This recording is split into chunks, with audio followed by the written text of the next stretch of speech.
So ngayon guys, isang masarap na lutong Bicolano naman ang aking iluluto ngayon. So magluluto ako ngayon ng pinaputok na tilapia. Wow, sarap sa kanin yun. Kaya na tayo guys.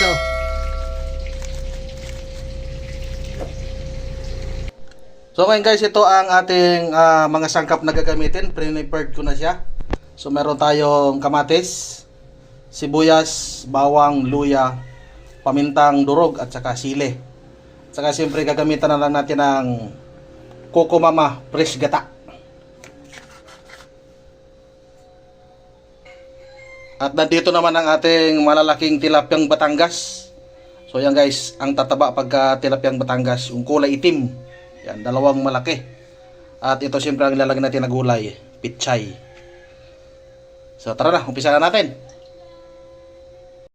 So yan guys, nagugas tayo ng kamay kasi imemekos-mekos natin yung tilapia.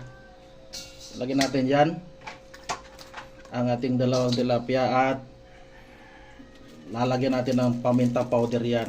So kailangan ma-mix natin lang sa katawan ng tilapia para pambawas ng lansa. Yan, balik rin natin. So isa pa. So tatlo gamit ko at lalagyan natin ng asin. Yan, ilalamas natin na sa tilapia bago natin ibalot sa foil. So ayan guys, yan, okay na, para timplado na agad. Sa loob lagyan din natin okay. So ngayon guys, babalot na natin dito sa ating foil. So huwag muna natin putulin yung foil para masyanta natin kung hanggang saan yung ating tilapia. At ilagyan na natin yan sa gitna.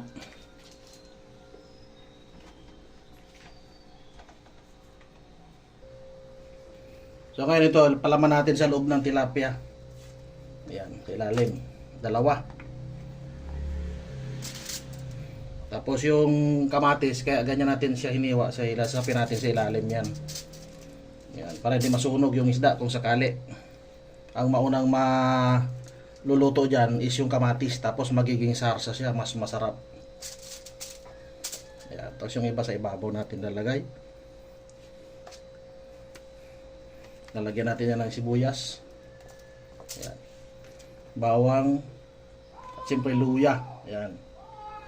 Lagyan natin sa ilalim, sa ibabaw, tagiliran, yan. So guys, lagyan pala natin ng konting seasoning sa ibabaw, yan. Ilalagay na natin yung gulay na pechay, yan. At ibabalot na natin yan. Ito na ang gata. Yan, purong gata. So hati lang natin itong gata sa dalawa. Dalawang tilapia lang siya. Yan, ito naman doon sa isa. At ibabalot na natin yan.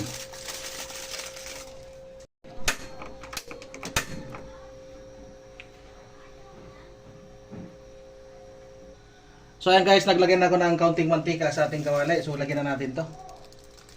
So isa lang yata magkakasya. O kasya ba dalawa? Kasya ba dalawa? Hindi, isa lang. At tatakpan na natin ang takip ng kaldero. Ayan. Guys, check na natin ang ating pinaputok na tilapia. Ayan na siya. So malapit na yan. Mga 2 minutes. Kaya natin kuhanin yan.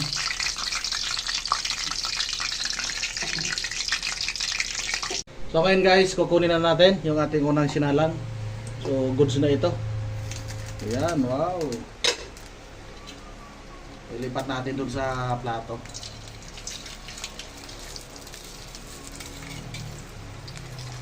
Batanin natin.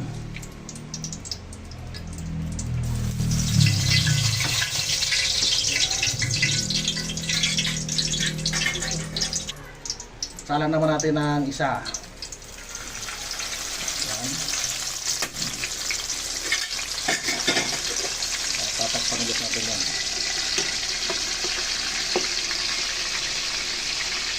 So ngayon guys, check na natin. So gupitin na natin itong foil.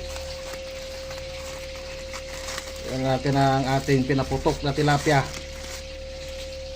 Mainit. Yan. Wow. Ang bango. Oh.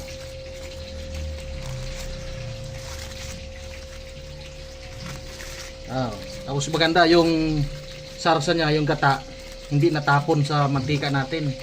Kumbaga silyadong silyado yung ating pagkabalot sa foil. Yan, sarap na sa kanin yan, guys. Oh. Nandiyan yung sarsa ng ano, yung gata yung nasa ilalim mo. Wow, sarap sa kanin yan. Kaya na tayo, guys. Oh.